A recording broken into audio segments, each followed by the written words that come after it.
Bueno, pues nada, en primer lugar, agradeceros que estéis hoy aquí en el curso del Aula de Literatura y Humanidades. La charla de hoy lleva por título Chekhov y Carver, el cuento como realismo psicológico. ¿Y por qué? ¿Por qué esta charla? ¿A qué obedece esta charla? ¿Qué pretendo con esta charla? Esta charla tiene su origen en todos los talleres de cuento, de escritura que he dado a lo largo de mi vida. A lo largo de mi vida he ido dando talleres de escritura de cuento, hemos ido trabajando el cuento en su total acepción y a partir de ahí he ido descubriendo una serie de secretos, de misterios, que de alguna manera me insuflaban ciertas claves para poder entender qué se movía detrás de la narrativa.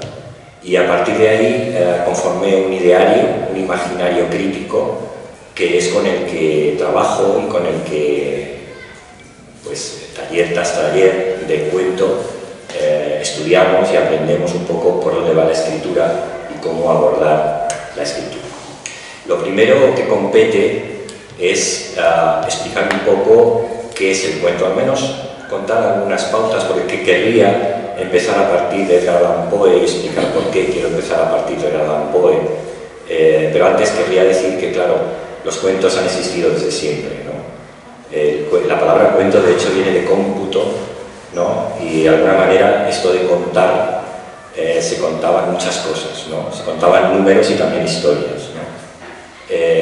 También he de decir que yo muchas veces no hago el distingo de cuento y relato. Para mí cuento y relato no es lo mismo. Para mí el cuento obedece a una narración breve, mientras que el cuento, que es un poquito más largo, véase La Metamorfosis de Kafka, que algunos consideran novela corta, yo la considero relato. Para mí el relato relata una experiencia larga en el tiempo y el cuento, digamos, que tiende a ser esa ventana de la habitación o ese piso del edificio. Es decir, una parte por el todo. Luego explicaré un poco qué es eso, ¿no? Bueno, pues el cuento surge porque el ser humano es un homo relator. ¿Qué quiere decir esto? Que necesita el relator para contar el mundo, necesita explicar lo que le rodea, y a partir de esa explicación de lo que le rodea, a partir de historias, de leyendas, de fábulas, de épicas, construye un imaginario, y ese imaginario narrativo literario tiene una conformidad, tiene unas estructuras, tiene unos intereses que tienen muchas veces que ver con el contexto. No es lo mismo el contexto de Las Mil y una Noches, de Kalila e Libna, o de El Asno de Oro, por ejemplo, de Apuleyo, o el Satiricón de Petronio, todas las historias que encierran, ¿no? No es lo mismo ese ideario que el ideario que pudiera tener Edgar Allan Poe, o el ideario que pudiera tener Chekhov, por ejemplo, ¿no? Son idearios contextuales que nos llevan a tener un imaginario que nos hace entender el mundo, porque el cuento en sí mismo nos ayuda a entender el mundo, y por eso nos cuentan cuentos, y por eso aprendemos a entender el mundo a través de los cuentos, ¿no? Me gustaría también hacer un distingo entre la narrativa, que se va a convertir en novela, ¿no? La novela, por ejemplo, bizantina, que le hizo que a partir del siglo III después de Cristo consiguiera que esa épica, esa mítica, que en sí ya tenía un montante narrativo, se dirigiera hacia otra cosa, ¿no? Cuando surge la novelística bizantina, o si se quiere, por no llamarle novela en sí, que no surgirá hasta el siglo XVI, la narrativa bizantina tiene en sí unos potenciales que se van a dar en todas las literaturas. No en vano, si alguien estudiara como mis alumnos que hemos trabajado a Vladimir Prop la morfología del cuento, verá que existe una especie de piedra filosofal estructural a todos los cuentos. Casi todos los cuentos o narrativas, aquí voy a ampliar un poco el foco, Vladimir Prop, el morfólogo, nos dijo que había 31 funciones. No voy a decirlas todas, pero sí un poco para que tengamos un ideario es esto, ¿no? Generalmente hay una contrariedad que se sufre, hay una carencia que se sufre, y el héroe heroína tiene que emplearse a fondo para ser capaz de enfrentarse a esa carencia, a ese mal que les perturba.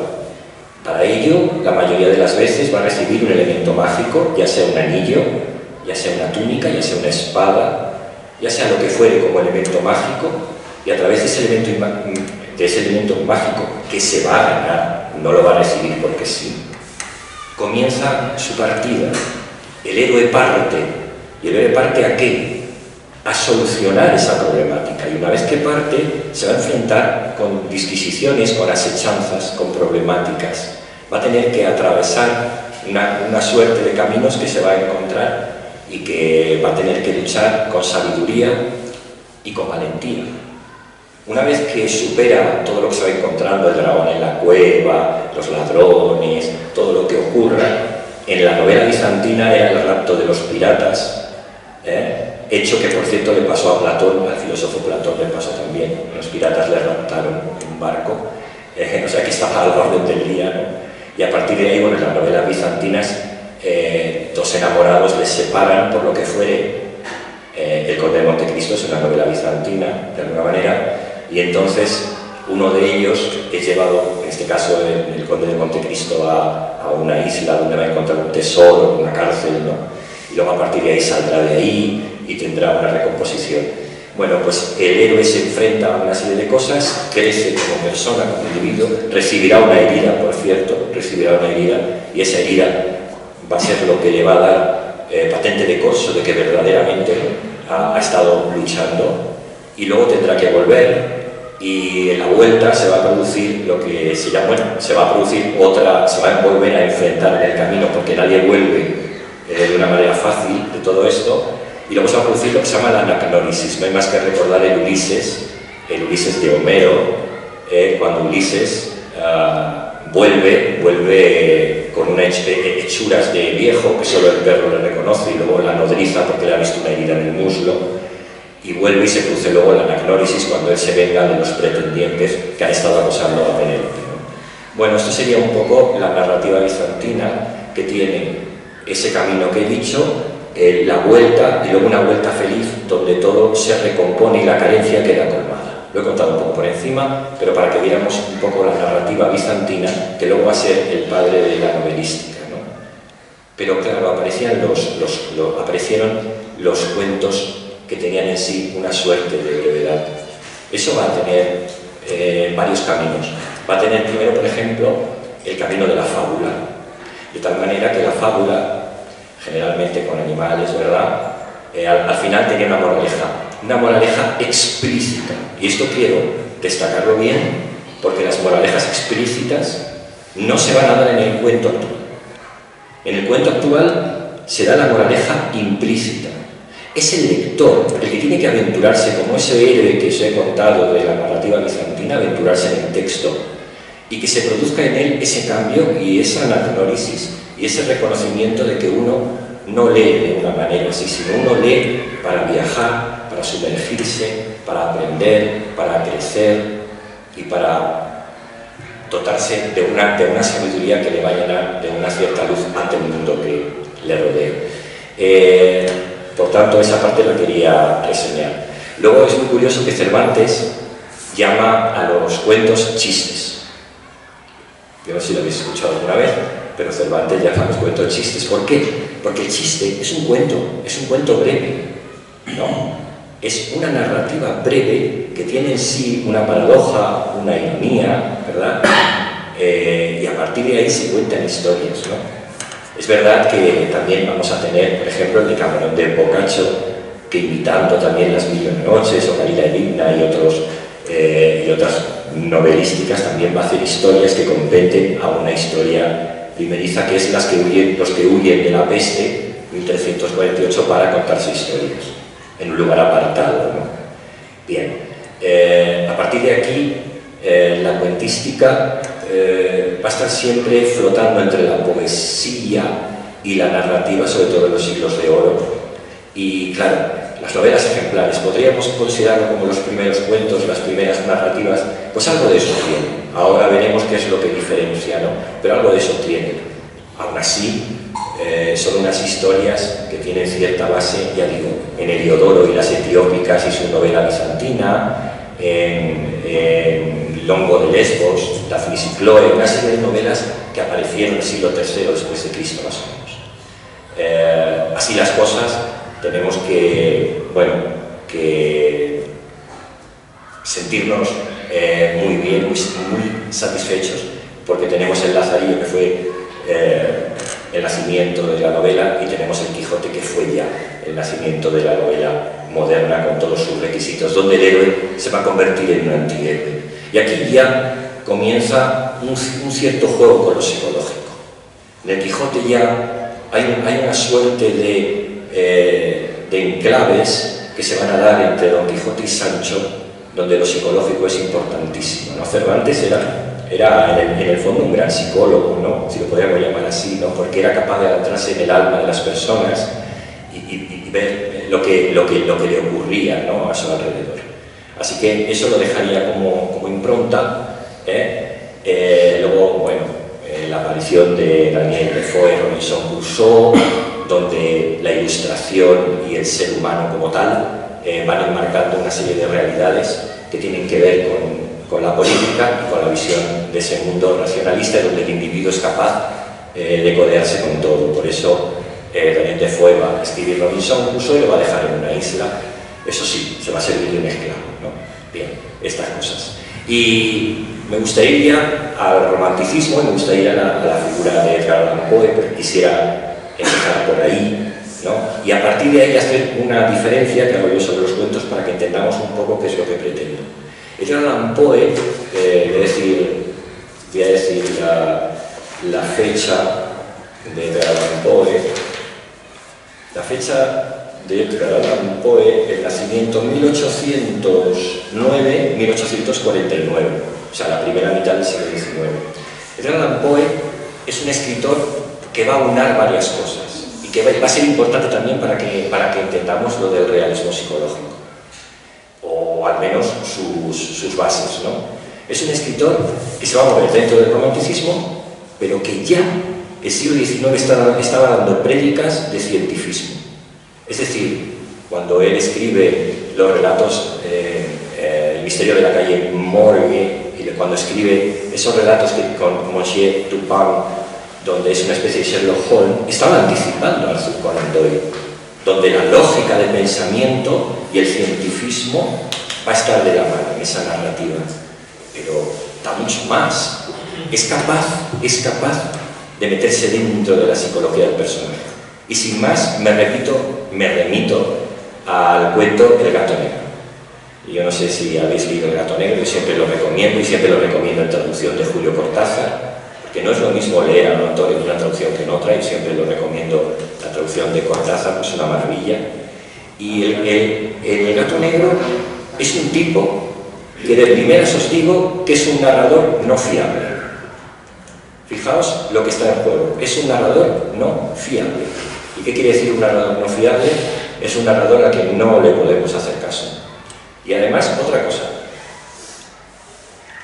si el cuento comienza a tener tres partes diferenciadas, introducción, nudo de desarrollo y desenlace, Edgar Allan Poe empieza por el final. Edgar Allan Poe empieza por un tipo que nos dice: mañana mismo me van a ejecutar, me van a ahorcar, me van a quitar la vida, pero que sepan ustedes que me van a quitar la vida porque Y cuando tú vas siguiendo la historia, te das cuenta que el tío está un poco zurrado, ¿no? Ha asesinado a su esposa, ha hecho una serie de cosas, es un narrador no fiable, ¿no? Pero es un tipo que estamos analizando su psicología, es decir, ya es interesante por dónde se mete, por dónde bucea, ¿no? Hacia dónde va Edgar Allan Poe, maravilloso. Pero para que entendamos un poco qué es lo que hay en juego, me gustaría hacer el siguiente distingo, ¿no? El siguiente distingo es, yo diferencio, cuando hablo de los cuentos, en 4 tipos de cuentos. Primero diría que existe un cuento realista. Este cuento realista me va a contar cosas naturales, vitales, materiales, sociales, con una cierta lógica de contenido. Es decir, lo que va a pasar en ese cuento tiene un marchamo de realismo. Luego tenemos el cuento fantástico. Como podéis advertir, va a ser casi lo contrario. Ya no es natural, es sobrenatural.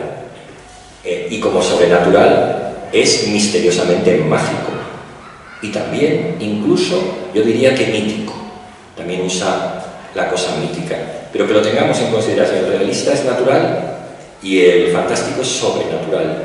Y luego tenemos los otros dos. El cuento simbólico. El cuento simbólico es mental, alegórico, lírico, metafórico. Ahí, por ejemplo, tenemos a Borges. Borges se movía muy dentro de esta forma de cuento. Y por último, el cuento psicológico. Ahora luego haré otra vez mención de los 4 que he dicho. Este es sentimental. Si el anterior era mental, este es sentimental. Es sentimental, amoroso, anecdótico, y eso es muy importante. La clave de esta charla es la anécdota. ¿Y por qué la anécdota? La anécdota se va a convertir en el cuento contemporáneo.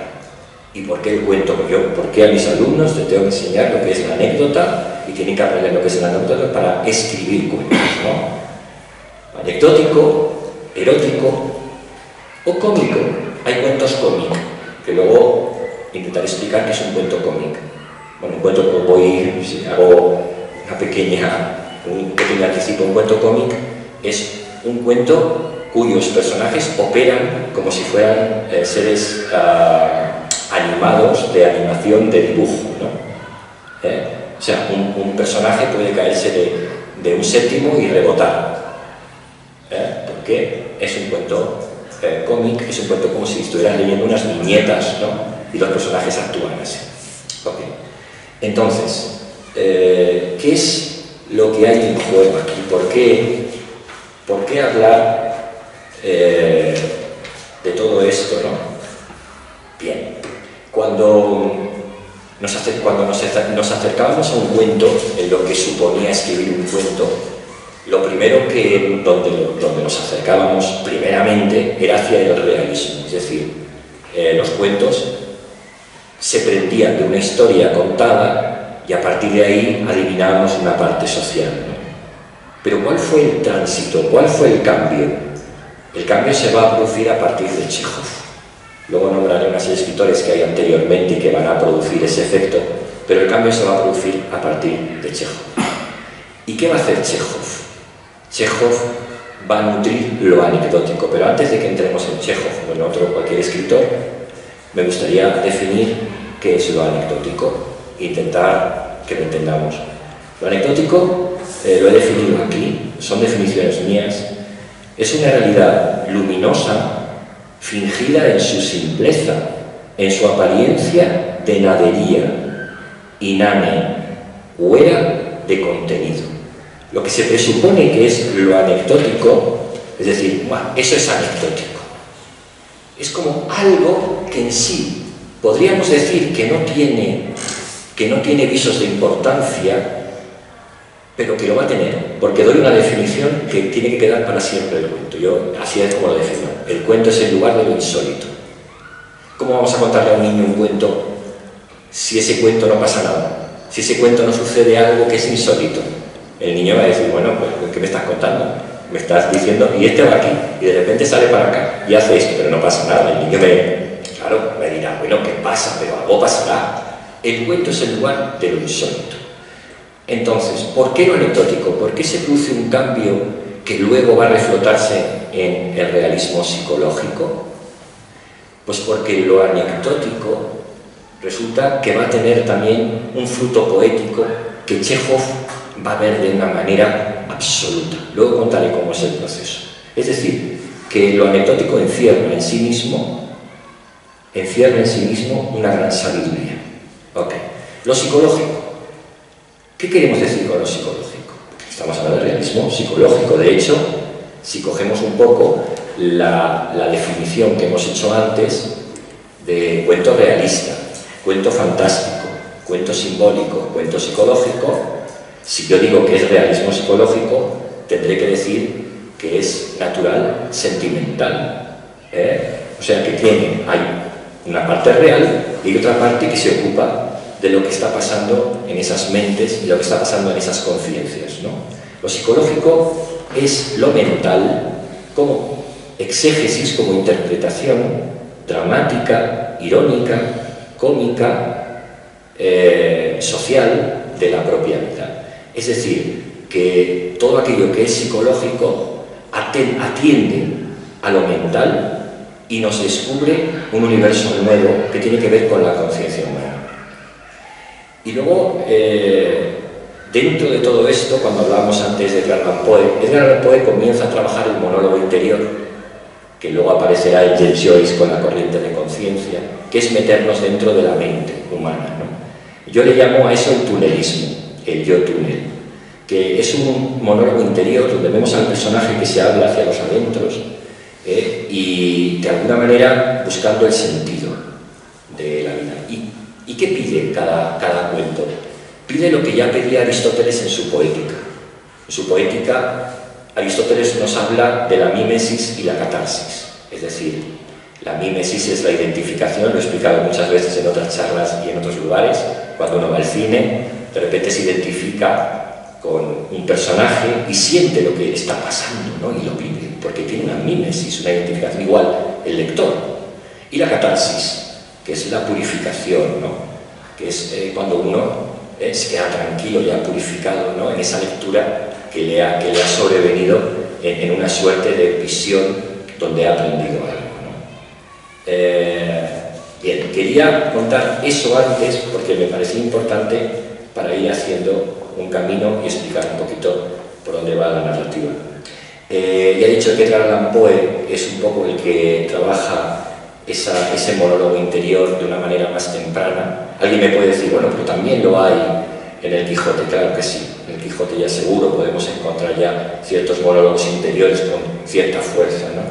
Pero, por ejemplo, el segundo del que hablaría, que voy citando su nombre, fecha y lo que me parece de algunos cuentos que hemos comentado, Nikolai Gogol. Nikolai Gogol destacaría 1809-1852, destacaría un cuento que hemos comentado, que más bien es relato, porque se queda un poco largo, se llama El Capota. Y yo os lo recomendaría porque mueve a la ironía. Es la historia de un hombre que es copista y tiene un trabajo muy, en fin, que simplemente tiene que copiar algunas cosas y no sube de nivel porque tampoco parece ser que tenga mucha más valía para acceder de nivel. Pero ya en esa Rusia, en San Petersburgo, se ha quedado sin capa y eso es terrible, y entonces logra hacerse con dinero, logra tal, se compra una capa, pero luego le roban la capa y resulta que al final se va a convertir, esa parte es muy real, se va a convertir en un fantasma que va persiguiendo a los ladrones, ¿no? O sea que fijaos este cambio, ¿no? Que tenía una suerte de realismo que pasa a realismo fantástico. O sea que podríamos decir de Gogol que es un realista fantástico, ¿no? Que sus cuentos son realismo fantástico, al menos en esa historia.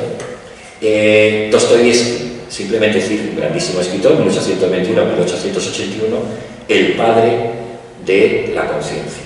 Dostoyevsky nos abre como un libro abierto a la conciencia y para lo que luego va a ser el realismo psicológico va a ser archiimportante. El siguiente que quiero destacar es Franz Kafka, 1883-1924. Franz Kafka, en ese universo simbólico, quizá ese cuento simbólico por el tratamiento alegórico, es capaz de trabajar dentro de su universo cuentístico lo siguiente, que va a ser muy importante, ya digo. Va a trabajar la alienación del ser humano, va a trabajar la subordinación, va a trabajar también, entre otras cosas, la postergación del infinito, es decir, es la sensación de angustia que tiene el ser humano que no llega a un punto, ¿no? Va a trabajar también esa parte de lo terrible del ser humano que se enfrenta a cosas terribles, ¿no? Es decir, un ser humano que se va a enfrentar a cosas muy terribles que no sabe identificar. Pero Kafka le da también una parte fantástica. a todo este realismo psicológico le aporta una parte fantástica, ¿no? Una parte fantástica que llamamos en cuento dislocación de sentido. Es decir, que podemos, a través de la dislocación de sentido, escribir sobre cosas que en apariencia no tienen lógica. Por ejemplo, aquí, en los cuentos breves, en fin, recomendaría vivamente este libro, Páginas de espuma, por favor sea breve, antología de relatos hiperbreves, edición de Clara Brigado. Aquí una edición de cuentos breves, donde la mayoría de ellos cumplen una serie de requisitorias y una de ellas importante es la dislocación del sentido. Por ejemplo, en uno de los cuentos hay un momento que el hombre que trabaja y cuida los bonsáis de repente se nos dice, pero sin explicaciones, que se ha hecho pequeñito y que vive en el bonsái. Y no solo eso, sino que ha conocido una mujer dentro del bonsái y se ha enamorado de esa mujer dentro del bonsái. Y dice además que no le echan de menos porque viene su hermana, riega el bonsái, luego se va. Y cuando está terminando el cuento dice, lo que pasa es que últimamente hemos visto como una especie de dinosaurio que se acerca por... Entonces, para que veáis cómo juega, cómo disloca la realidad, pero que también está con una profundidad, ¿no? Bien, el siguiente a trabajar sería, claro, Chekhov. Chekhov, 1860-1904.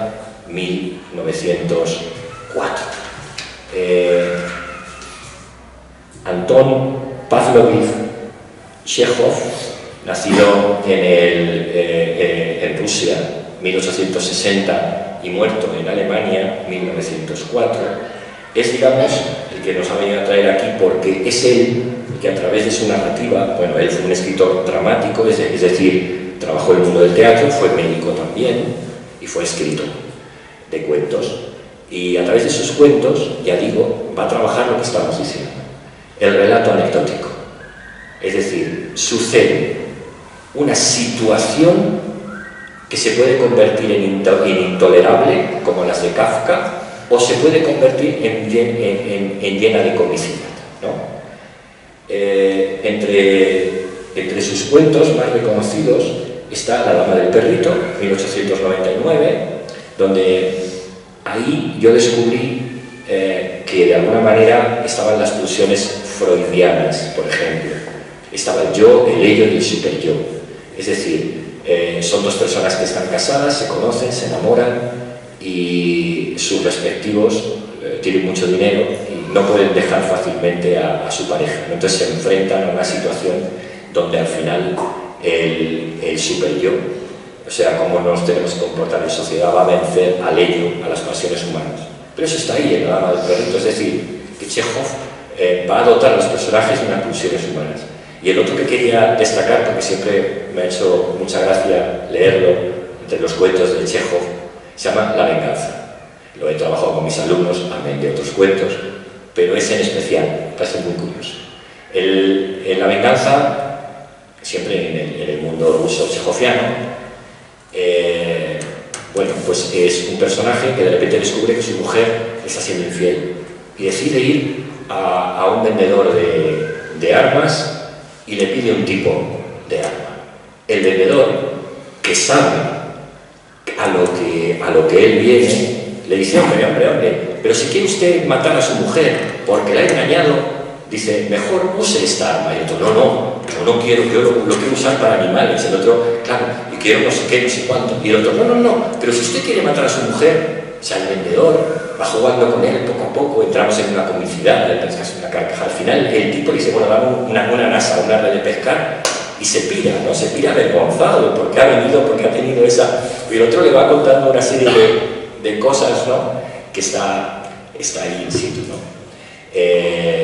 Y otro de los cuentos chekhovianos, El hombre enfundado, donde hay un personaje, un profesor, donde el profesor de griego, que ve toda la vida enfundada, que hace que todos se sientan enfundados, y de repente viene una pareja, que son hermanos, que vienen, por cierto, de Ucrania, y les enseñan a ver una suerte de libertad.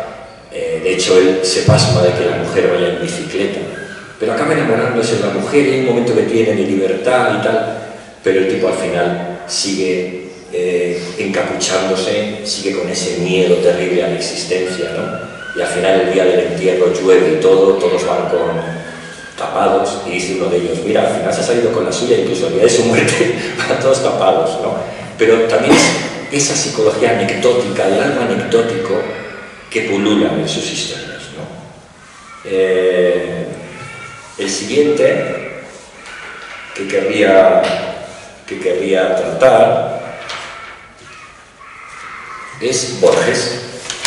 Borges, en la historia de la literatura, es un escritor muy importante, 1899-1986. Es un escritor, yo recomendaría, si alguien quisiera leerle, recomendaría el libro El Aleph, cuyo cuento, El Aleph, aparece dentro del libro El Aleph, donde dos amigos no muy bien avenidos, entre ellos el propio alter ego de Borges, uno de ellos dice que ha descubierto un Aleph en su casa, que yo siempre he dicho que descubrió Internet, porque antes de que existiera Internet, un tipo se podía conectar con todo el planeta, ¿no? Entonces yo siempre he dicho que Borges, sin saberlo, había descubierto Internet, había descubierto las redes, todo maravilloso. Y, tiene muchos cuentos, pero él, aunque ya va trabajando, porque ya van haciendo esa psicología, va aventurándose dentro del cuento fantástico, ¿no?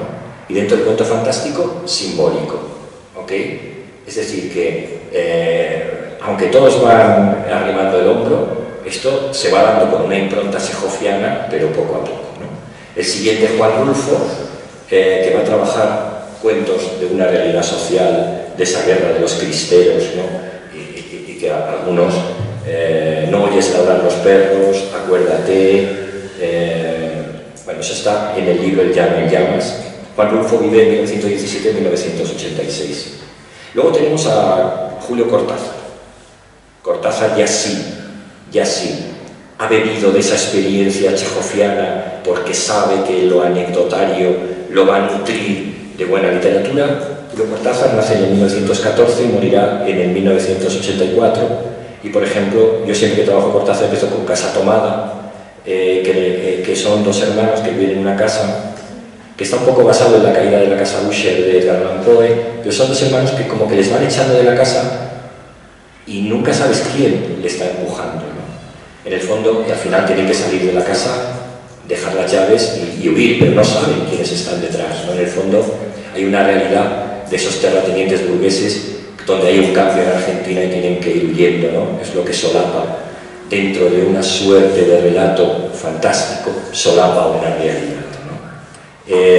Recomendaría para leer también La noche boca arriba, que también tiene fantasía. En Cortázar lo que vamos a encontrar es siempre el otro lado, es decir, hay un lado aquí y hay un lado en el otro lado. Por ejemplo, para que lo entendamos, en su cuento El Axolotl, sucede en París, va al acuario de París, el tipo se queda siempre mirando un pez que tiene unos ojos dorados extraños, y dice, este axolotl, y un día se queda mirando tanto que al final se da cuenta que es el pez que está mirando al ser humano, y ahí se produce, claro. En fin, veis esos dos lados que no sabemos y que están y que producen también una desazón. El siguiente del que quiero hablar es James Joyce. James Joyce, sobre todo 1882-1991, sobre todo dublineses, y sobre todo dos cuentos. Uno llamado Los Muertos, que es una realidad palmaria social de un encuentro de gente que va a cenar y donde el personaje central nos hace ver que toda esa realidad irlandesa está muerta. De hecho, el cuento acaba con una copiosa nieve y él enterándose de una cosa de su mujer que le ha dicho sobre cuando era más joven, muy potente. Está la película que es tal cual de John Huston, fue la última película que hizo, trabaja también Angelica Houston, y si la podéis ver es una maravilla y además todo lo que uno aprende en esa película, ¿no? Y tenemos también el cuento de Evelyn, una mujer que está mirando por la ventana y que de alguna manera, mirando por la ventana, ella sabe que tiene la oportunidad de marcharse de de esa Irlanda, pero al final no lo va a hacer porque tiene que cuidar al padre. En fin, hay una serie, y ahí sí ya entramos dentro de un aporte psicológico. Entre medias, me gustaría hablar de Italo Calvino. Italo Calvino es un personaje muy interesante porque él va a vivir 1913-1985 y va a vivir en el realismo italiano. Y el realismo italiano resulta que tiene unos acentos muy duros sobre lo social. Pero él, trabajando esos realismos, se va a ir hacia cierta comicidad, hacia cierta ironía, e incluso, algunas veces, hacia cierta fantasía.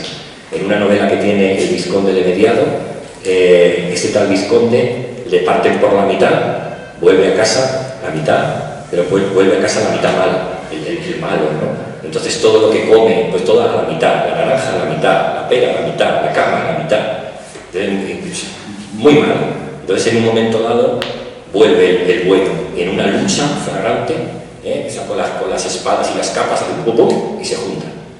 Entonces es una cosa magnífica, ahí está lo Calvino.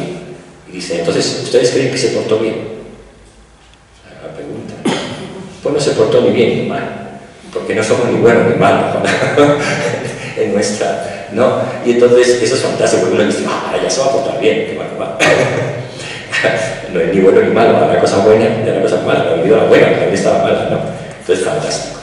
Y Italo Calvino tiene uno de sus libros, es Los amores difíciles, Gli amori difficili, que a mí me encanta, y que son varias aventuras. Por ejemplo, aventura de un soldado. Es un soldado que va en un tren y de repente tiene una mujer al lado que le gusta, quiere acercarse a tocarla, pero siempre al final quiere, pero no puede, quiere, pero no puede. Hasta que al final la otra se baja y él, toda esa presupuesta valentía que tiene acercarse, decirle algo, tal, conquistarla de alguna manera, eso se va abajo. Por ejemplo, la aventura de una bañista, que hemos trabajado también en cuento, es muy potente. La aventura de una bañista es una mujer que se le cae la parte de abajo, se está bañando, y se le cae la parte de abajo. Entonces es una mujer con cierta vergüenza y no sabe qué hacer, porque se ha adentrado un poco más en el mar, y entonces dice, bueno, ¿y ahora qué hago? Porque si salgo me van a ver desnudo, yo solo no quiero, pero claro, puedo perder la vida. Hay un momento que, claro, está la vergüenza, salvar la vida, hasta que al final un marinero ya con una edad y un niño vienen, se dan cuenta de la situación, la arropan, la salvan y ya vuelve ya a esa orilla pretendida, ¿no? Pensando en que se podía haber muerto por vergüenza, ¿no? O sea, algunas historias, o ya por último, otra historia que se me viene aquí también de Italo Calvino, de Los amores difíciles, es Aventura de un miope. Este hombre se ha comprado unas gafas porque no ve, vuelve a su tierra natal, quiere ver a una enamorada que tuvo, quiere tal, pero con las gafas no reconoce a nadie. Con las gafas no le reconoce a nadie. Nadie le reconoce y cuando ve a alguien, como que pasan de largo. Entonces dice, me voy a quitar las gafas para que me reconozcan. Pero entonces le reconocen, pero él no reconoce a nadie, con lo cual tiene una problemática increíble ahí, ¿no? Y entonces ya sí pasaría a nuestro Raymond Carver.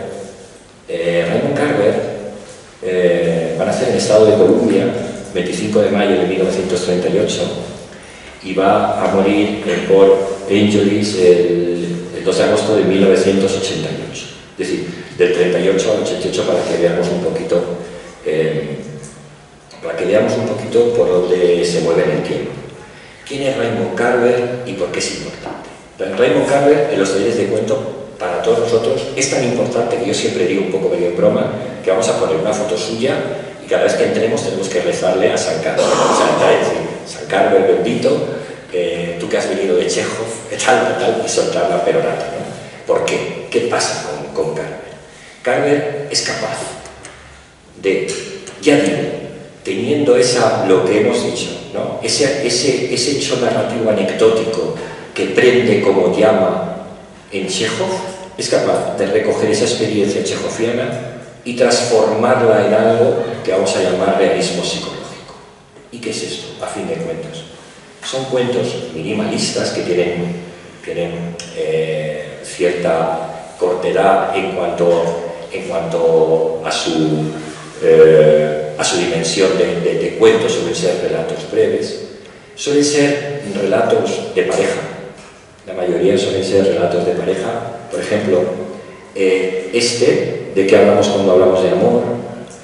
Es uno de los cuentos, se llama así el libro entero, pero es uno de los cuentos, y apareció en la película Birdman, donde hacen una obra de teatro. Al principio el personaje está haciendo la obra de teatro, donde se cuenta la historia de qué hablamos cuando hablamos de amor, que ahora, si os apetece, os cuento un poquito de qué va y os cuento alguna historia porque es interesante. ¿Qué es lo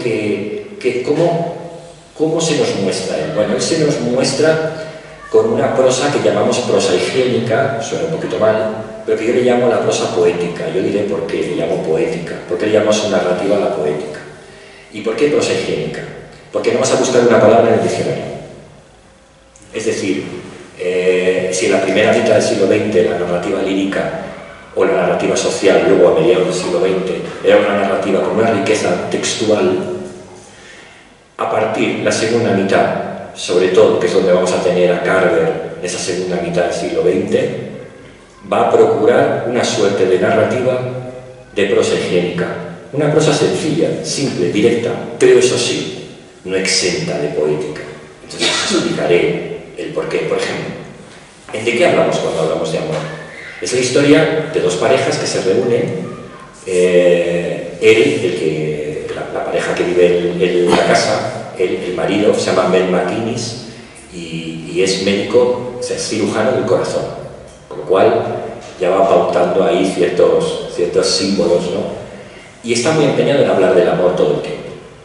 Entonces empieza a tomarse algo, ya sabéis, lo típico, también que sale en las películas mucho, bebiendo, tal, no sé qué, y él empieza a hablar del amor todo el tiempo.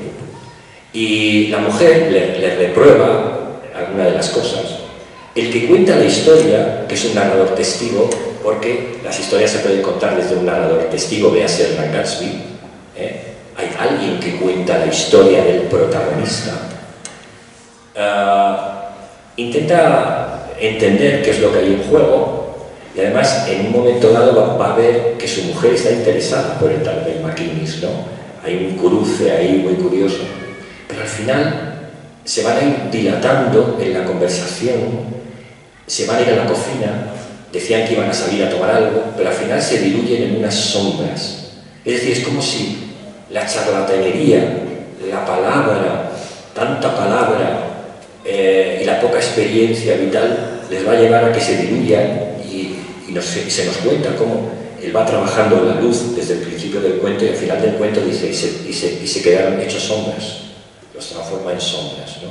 Lo cual a mí me parece muy, muy poético.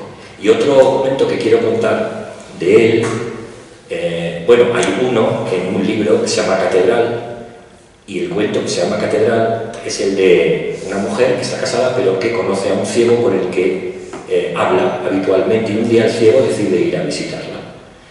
El marido va un poco desobrado y dice, bueno, este que es ciego, ¿qué tal? Y entonces el otro en un momento dado le dice, oye, ¿tú eres capaz de pintar una catedral? Y el otro se ve impotente de hacerlo, ¿no?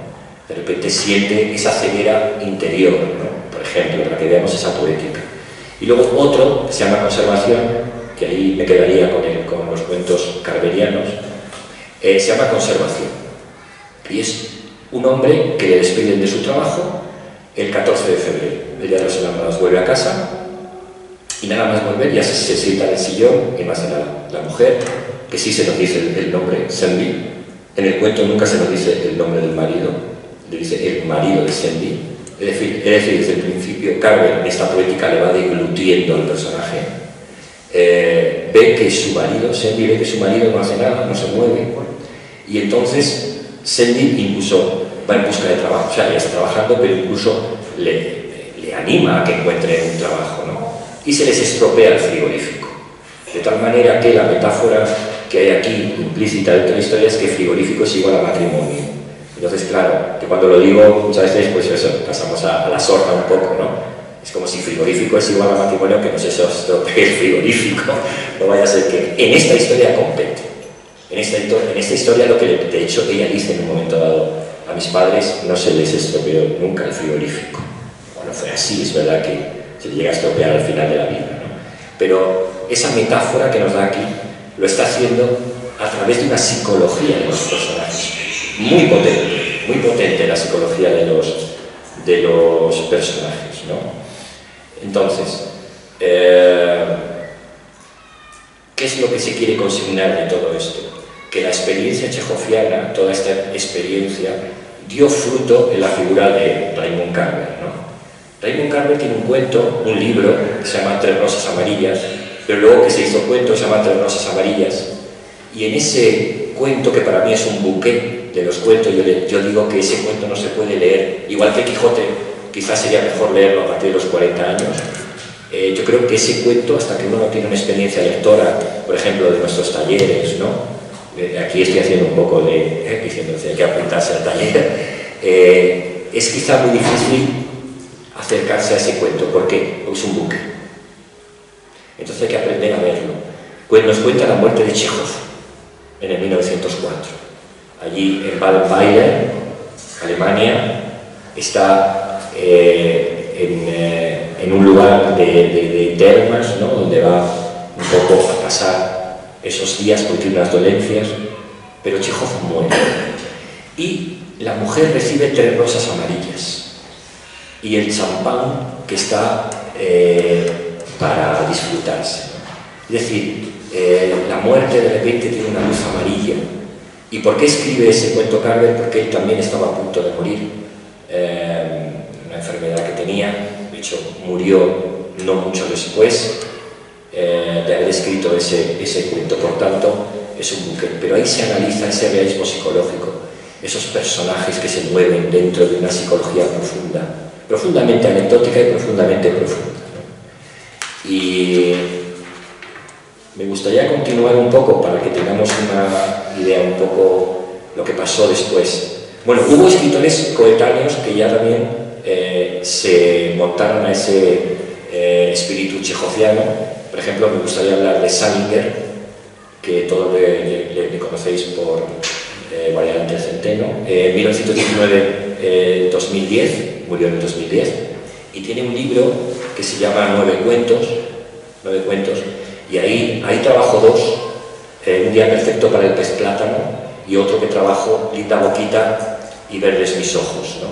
Y son cuentos que en sí ya tienen una transferencia de lo psicológico total. Por ejemplo, Un día perfecto para el pez plátano, la conversación que aparece en la primera parte del cuento entre la hija y la madre, eso es, de hecho, es un diálogo telefónico que yo uso para que mis alumnos aprendan a escribir diálogo, y a partir de ahí sepan cómo el diálogo tiene que ser expedito, tiene que ser breve, tiene que ser directo, tiene que ser real, pero sobre todo, cómo, por ejemplo, la madre le va cortando las palabras, cómo la madre insiste en qué pasa con el marido que ha vuelto de la guerra, cómo ella se nos muestra qué tipo de persona es a través de sus requerimientos, ¿no? Y cómo consigue a través del diálogo el buen Salinger llevarnos a ese universo de lo psicológico.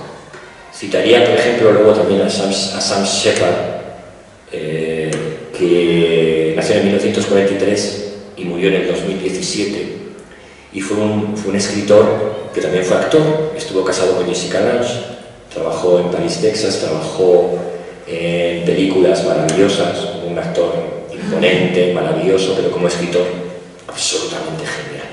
Yo lo trabajo un libro que se llama El gran sueño del paraíso, y por ejemplo, recordando a uno de sus cuentos, Todos los árboles están desnudos, es una mujer que está viendo la película El tercer hombre, Orson Welles, y basada en el libro de Graham Greene, y él de repente baja y le dice a la mujer: ¿no te das cuenta ese final donde Ali Dawali va a pasar por delante del otro pretendiente y le va a mirar y le va a meter ahí un corte total, ese final con esa música, ¿no?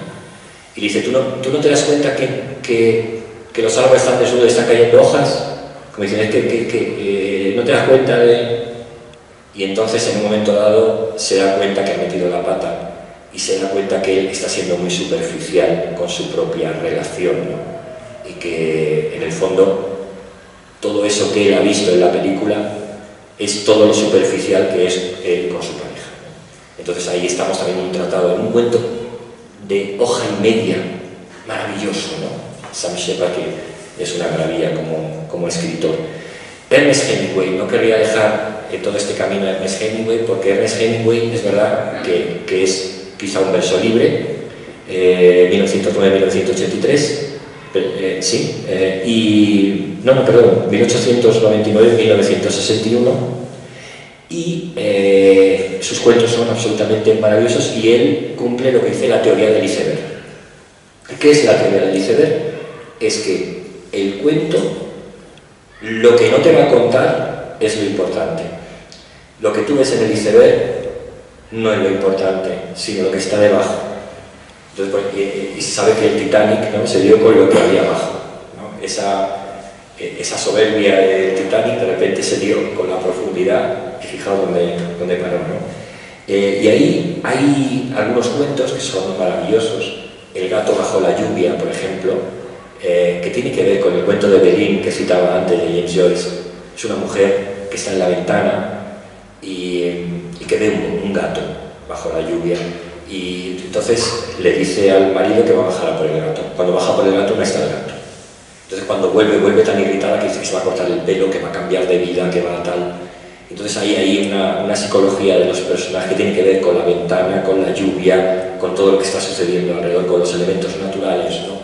Y con el deseo de ella, en el fondo, de cambiar, ¿no? O colinas como Elefantes Blancos, donde aquí el silencio hemingwayano es fabuloso, porque es una pareja que está en Tarragona, que va a coger un tren para Madrid. No se nos dice en ningún momento que él la está obligando a abortar a ella, a que aborte cuando llegue a Madrid. En ningún momento se nos dice, pero todos lo sabemos. Esos son los silencios de Hemingway, ¿no? Es decir, cómo es capaz de trabajar esa parte profunda, pero sin dictarla. Y por supuesto, el realismo psicológico está a borbotones, ¿no? Me gustaría también significar a Kim Mon-soo, que es un cuentista que trabajamos mucho y nos parece maravilloso. He traído aquí El mejor de los mundos. Es un escritor, sobre todo, que trabaja la comicidad y, por ejemplo, como cuento cómic, advirtiéndose que está dentro de esta psicología, como cuento cómic, yo destacaría El accidente, que es un hombre que va en coche y de repente ve que se va a cruzar una persona mayor y hace ¡pum! Y quiere frenar, pero la señora se le echa un poquito, ¡pum!, y le da. Entonces viene una serie de gente, pero ¿usted qué ha hecho? Pero le sacan del coche, le pegan, le quitan un ojo, le tiran de un tercero y rebota. Lo que he dicho antes del cuento cómic, le va pasando 1.000.000 de cosas, le retuerce el brazo y luego se lo vuelve a poner, como en cuento cómic. Y entonces cuando le toca coger el coche ya se recompone, se puede a coger el coche y ve que llega otro, ¡pum!, y le pasa lo mismo. Y lejos él de irse o de tal, el tío se levanta y se va con los otros a pegarle al coche, ¿no? Pues esas ironías, eso que somos violentos también con el prójimo, ¿no? Y también tiene otro que se llama Mi hermano, y ese cuento tiene que ver con dos hermanos que celebran la Navidad catalana, y resulta que el hermano tiene una muerte súbita, muere súbitamente, y al morir súbitamente se lo quiere decir a los padres, pero parece que los padres no se han enterado. Entonces lo que hace es no contárselo a los padres, le sube arriba, le deja dormir. Al día siguiente ve que los padres como que no lo quieren aceptar, no, y entonces lo viste, lo baña, lo viste y se lo lleva al colegio. Y entonces dice que, bueno, como la clase está tan masificada, nadie se daba cuenta que estaba muerto, ni nadie, solo que era un chico muy callado, y el chico hasta se llega a echar novia, ¿no? Y la novia lo quería mucho porque era muy silencioso, y le decía todo que sí. Y entonces ahí se ve la paradoja, ¿no? Unas paradojas ciertamente vitales dentro de situaciones que pueden llegar a ser intolerables, ¿no? Bien, las mujeres también van a recibir esta herencia chejoviana. De hecho, todas las escritoras, igual que todos los escritores, dicen, no, es que yo vengo de Chekhov. Es que yo vengo de Carver, de San Carver, por ejemplo, voy a citar aquí algunas. Clarice Lispector, por ejemplo, que hemos leído también cuentos, ¿no? 1920-1977, ¿no? En 2002 sacó unos cuentos reunidos de su experiencia escritora, una escritora tenaz, de historias muy potentes, cuya psicología es lo que vertebra la trama. Patricia Highsmith, ¿no? 1921-1995, Los cadáveres exquisitos, por ejemplo, ¿no? Y todo su potencial, ¿no? Su potencial de misterio, su potencial en cuanto a todos los cuentos. Ana María Matute, Doris Lessing, Isabel Allende, Alice Munro. Alice Munro nos gusta mucho, en 1931, en el 2013 se le dará el premio Nobel. Es una escritora que es verdad que usa un dialecto norteamericano, igual que aquí si se usara otro dialecto, pero sus personajes tienen una potencia, son personajes que se enfrentan, ¿no? Cuya psicología se vertebra a través de la acción, ¿no? O por ejemplo, Almudena Grandes, hemos trabajado también sus cuentos, ¿no? O Carson McCullers, 1917-1967. En 1951 escribe una serie de cuentos que se llama La balada del café triste. Y muy potente también, porque retomando esa experiencia chejoviana es capaz de vertebrar ese espíritu del realismo psicológico. Entonces, para un poco sintetizar lo que pretendía como la charla, pretendía dar a entender que el cuento que hoy en día se escribe y que hoy en día se lee tiene como origen, tiene muchas ramificaciones, es cierto, pero digamos que Chekhov, al encontrar esa clave en lo puramente anecdótico, hace que de alguna manera eso sirva como cuna, como nido de todo lo que va a pasar a posteriori. Y todos los que le saben leer, le saben encontrar la profundidad del anecdótico, son los que van a beber sobre todo esta literatura norteamericana, que va a entender muy bien a Chekhov, y va a procurar un caldo de cultivo que luego se va a dar en toda la cuentística. Escribir cuentos no es fácil, Gabriel García Márquez lo supo, con sus cuentos, ¿no? Cuentos Los peregrinos, ¿no? U otros maravillosos, pero él supo que de escribir cuento tienes que moverte en un espíritu de lo cerrado, quiero decir, de lo cerrado, que puede ser completamente abierto. Por ejemplo, Raymond Carver dejaba todos sus finales abiertos, no los terminaba. Nosotros llamamos a eso el final anticlimático. Si está cerrado es climático, si está abierto lo llamamos final anticlimático. Y luego, todo texto de realismo psicológico de segunda mitad del siglo XX se llama texto en llamas. ¿Y qué es un texto en llamas? Aquello que tiene muchos puntos de ignición. ¿Y qué es un punto de ignición? Claves de sentido. Es decir, que tú vas leyendo el texto y te vas encontrando. El frigorífico le pasa esto tal, se sienta en el sofá tal y está leyendo un periódico que habla sobre alguien que se quedó completamente helado en un monte de no sé qué, porque no se movió. Tal, y empiezas a ver una especie de llamitas y empiezas a entender todo el texto, ¿no? Y empiezas a entender la psicología que está debajo de ese texto, ¿no? Y al final, todo lo que compete al universo cuentístico, ¿no? Que es el lugar de lo insólito, pero que es nuestras historias vividas, nuestra propia vida contada a partir de lo literario. Uno aprende de lo vital, aprende de relaciones de pareja, aprende de lo social, aprende de todo lo que nos rodea en cuanto, en fin, a las guerras y a todo lo que nos rodea vitalmente, ¿no? Y bueno, yo lo dejaría aquí. Si alguien quiere hacer alguna pregunta yo le puedo responder, pues estaré encantado. Y si no, pues lo dejaríamos aquí. Es un poco el resumen del poema de León Felipe, ¿no? Yo no sé muchas cosas, de verdad. Digo tan solo lo que he visto. Y he visto la suma del hombre la mezcla con cuentos. El canto del hombre lo ahogan con cuentos. Y que los huesos del hombre los entierran con cuentos. Yo no sé muchas cosas, de verdad. Digo tan solo lo que he visto. Y sí, pero claro, hay una frase que dice, fíjate, que el cuento tiene los días contados. Contados.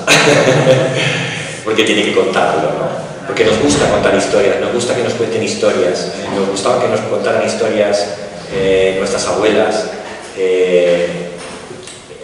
al lado del fuego o en la cama. Yo venía a contar en la cama y tengo todavía esos cuentos con canciones, ¿no? que lo cantaba y me cantaba partes, ¿no? Y tenemos esas experiencias, ¿no? Porque es como crecemos, es realmente como abrimos la mente a la conciencia. Hemos empezado a trabajar en las clases ahora El Principito, no os digo más. Hemos empezado a entrar en Antoine de Saint-Exupéry en profundidad, y eso es totalmente maravilloso, ¿no? Porque a través de esas cosas que nos cuentan es como aprendemos por ese buen ser humano. Así que, toda la razón. El Platero y yo. ¿Eh? El Platero y yo. Hombre, Platero y yo. Tiene acero. Platero de Juan Ramón, maravilloso, ¿no? Me acuerdo cuando lo leí de chaval, Juan Ramón me entusiasmó durante un tiempo y es una maravilla. También la lírica está dentro del universo poetístico, ¿no? O sea que...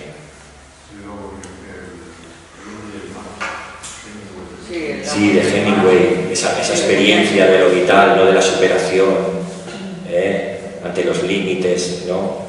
De la vida, eso es maravilloso. Tiene unos cuentos Hemingway, Campamento Indio, Los Asesinos, tiene unos cuentos que son verdaderamente gloriosos. O sea, y claro, cuando lees a Hemingway tienes que saber que lo verdaderamente importante no te lo va a contar. Tienes tú que sumergirte, es decir, tienes tú que meterte dentro de la historia, tienes tú que vivirlo, tienes tú que sentirlo. Y esa es la maravilla, ¿no? Ahí en el Robert Cavallo, Kafka, no. Germán Hesse.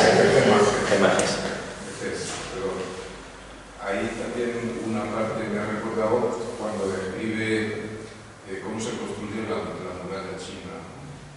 Entonces, claro, son miles y miles de kilómetros, eso era angustioso. ¿Y cuándo vamos a terminar esto? Es trabajar toda la vida y no se va a terminar y no se va a terminar. Y la construyen por trozos. Una cuadrilla hacía un trozo, otro hacía otro trozo, es decir, que no es una construcción continuada al principio y al final, sino que se va construyendo por tramos, de manera que se iba enlazando esos tramos y a su vez pues, se iba aumentando el número de metros de montaña. Entonces es un contraste entre la psicología del no poder, del infinito, que yo no llego, qué tal, y sin embargo había otra forma de hacerlo mucho más sencilla, que sí que te encontraba con esa realidad, ¿no? Es un juego que a mí de hecho, me costó trabajo entender el juego. De hecho, yo creo que la sabiduría, esta mañana lo contaba, la sabiduría es infinita, lo que pasa es que segmentamos realidades, ¿no? Y es como entendemos la vida, gracias a que las ubicamos en un punto, ¿no? La botánica, la geología, la química, la física, y gracias a eso, ¿no? Colectivamente podemos ir entendiendo el mundo, ¿no? Y los cuentos eran eso, eran ventanas abiertas a nuestra realidad humana. Y entonces eso es lo mágico, ¿no? Muy bien, muchas gracias.